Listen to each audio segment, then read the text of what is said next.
মানুষের চরিত্র এমন হয়ে গিয়েছে, মাহে রমজান সংযমের মাস, আত্মসংযমের মাসে, এই মাসের মধ্যে বিভিন্ন ধরনের অশ্লীল বেহায়াপনা খুন খারাপি হচ্ছে। এই জন্য আমরা আমাদের এই দেশটার মধ্যে যদি নাকি আমরা শান্তিতে বসবাস করতে চাই, তাইলে ইসলামী হুকুমতের বিকল্প নেই। সর্বত্রই আমাদের সচিবালয়, আমাদের সংসদ ভবনে, আমাদের আদালতে, সব জায়গায় ইসলামকে মেনে যদি আমরা চলি, তাইলে ইনশাআল্লাহ এই দেশের মধ্যে শান্তি বিরাজমান করবে।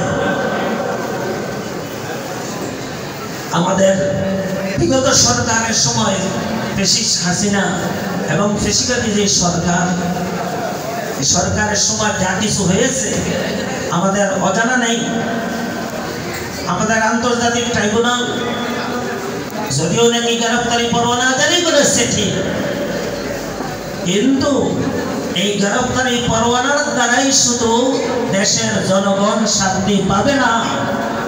যতদিন পর্যন্ত এই বাংলার জমিনে ফ্যাসিবাদী শক্তির যারা ফ্যাসিস্ট হাসিনা সহ অন্যরা যারা এই দেশকে তছনছ করে দিয়েছে, শাপলা চত্বর এবং বিডিআর হত্যা, এই 5 মে সহ যত হত্যাকাণ্ড করেছে, সবগুলার বিচার যতদিন পর্যন্ত এই বাংলার জমিনে না করবে, আওয়ামী লীগ রাজনীতি এবং নির্বাচনে অংশগ্রহণ করতে পারবে না।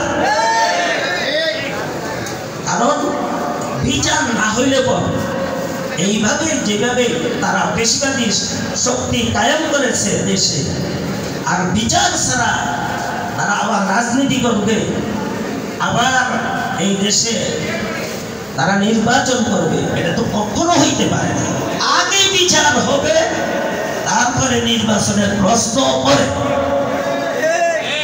তারপরে আমাদের গণতন্ত্রকে তো রাজনীতি, আমাদের এই গণতন্ত্র ফ্যাসিবাদী সরকার আজিমপুর গোরস্থানে দখল করে দিয়েছে।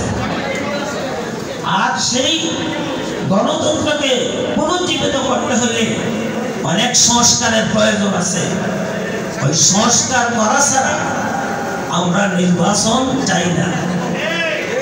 অতি দ্রুত নির্বাচনের পরিবেশ করে আমরা নির্বাচন করে এই দেশকে একটা সুন্দর এবং সুশীলভাবে এই দেশ যাতে পরিচালিত হয়, এমন একটা নির্বাচিত সরকার আসবে। সংস্কার করার পরে নির্বাচন হবে, প্রয়োজনীয় সংস্কার করার পরে। আমাদের এই দাবি রেখে আজকে সবাইকে আন্তরিক মোবারকবাদ, প্রাণ ঢালা অভিনন্দন জানাই আমার বক্তব্য শেষ করছি।